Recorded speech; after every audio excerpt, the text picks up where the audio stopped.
अनुगुल जिला अंगारबंध स्थित चंडी खमण बाबा चंपेश्वर शैवपीठरे आज सकाळु प्रबल भिड़ देखा मिली। श्रावण मासर शेष सोमवार थिबारु भक्तमानंक नाही नथिबा भिड़। बहु पुरातन एही शैवपीठ को दूर दूरांतरु बहु संख्यारे भक्त और काउड़िया आसिथिले।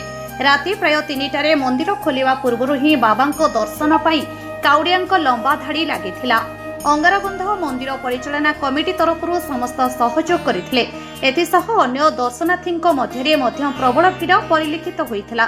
भक्त माने जेपरि सुव्यवस्थित भावे बाबांक दर्शन करिपारिबे सेथिपाई मंदिर कमिटी पक्षरु विशेष व्यवस्था करा जाइथिला ओ जिला प्रशासन तरफरु शांति श्रृंखला बजाय रखिबा पई व्यापक पुलिस मुतयन होइथिला। दूरदूरांतरु आसिथिबा भक्त मानक पई मंदिर कमिटी पक्षरु प्रसाद सेवनर और ठंडा पानीय सह विभिन्न युवा समाजसेवी बहुत स्टॉल खोली विभिन्न खाद्य व्यंजन मध्य व्यवस्था करा जाइथिला। बहु मात्रा रे भोग सामग्री दुकान मान देखिबा को मिलिथिला। एहा भक्त मानक मध्य रे खुशीर लहरी प्रकाश करिथिला। हम तो सब वर्ष आसुछु ले बाबा कोठी आसिकिन छिड़ा आइकिन लाइन रे खुशी लागुची। जहा बाबा भोलाशंकर जहा 6टारू आसीछु नाही आधा घंटा लगे निहती भाव में आपण मैंने देखिपे आज श्रावण मासर शेष सोमवार भक्त मानकर कि भाव में भिड़ लगी बाबा महिमा एठी अपार समस्ते भक्त जानी आखपाखर बहुत सहरांचल और ग्रामांचल भक्त मैंने आसी झिपि वर्षार भी भक्त मैंने आज छिड़ा कि बाबा दर्शन लाभ कर बाबा महिमा अति अपार। प्राय 1700 ख्रीष्टाब्दरू एठी बाबा आविर्भाव बाबा चंपेश्वर एवं आम अंगारबंध महिमा अंगारबंध बाबा चंपेश्वर मंदिर परिचालना कमिटी किभली भाव में भक्त मान सुरक्षा दे दर्शन कराउछन्ति आपण माने देखि पारुछन्ति। आ भक्त मानक पई मध्ये सेपटे प्रसाद सेवनर व्यवस्था करा जायछि। सब प्रकार सुविधा अछि। आ मंदिर उन्नतीकरण भी मध्ये धीरे धीरे आको लागि रहिछि। जय बाबा चंपेश्वर नम जय बाबा चंडी ठकाणी मो ना हूँ गिरीश चंद्र स्वाई। देखु आज हूँ श्रावण मास शेष सोमवार सोमवार आज भक्त मानकर प्रबल भिड़ समागम देखा जाउची।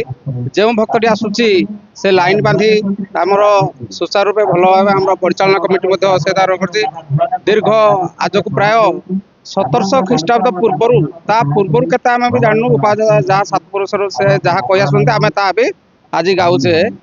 देखु मंदिर उन्नतीकरण आमर जहाँ होची सब दर्शनी मानक सब भक्त समागम से चली आमर ये चंपेश्वर मंड अच्छी ट्रस्ट बोर्ड अच्छी से ट्रस्ट बोर्ड से जहाँ परिचालना करती खूब सुरखुरे चली।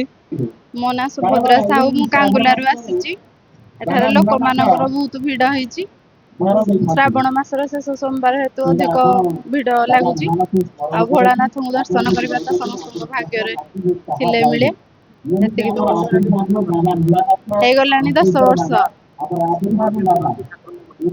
ठाकुरंक महिमा तो बहुत अच्छी। लोक मानक मुखरु जहाँ भी आम शुणुचु पूर्वर लोक मैंने ठाकुर आसंती आपे आपे शिव ठाकुर एठी आविर्भाव होइछन्ति।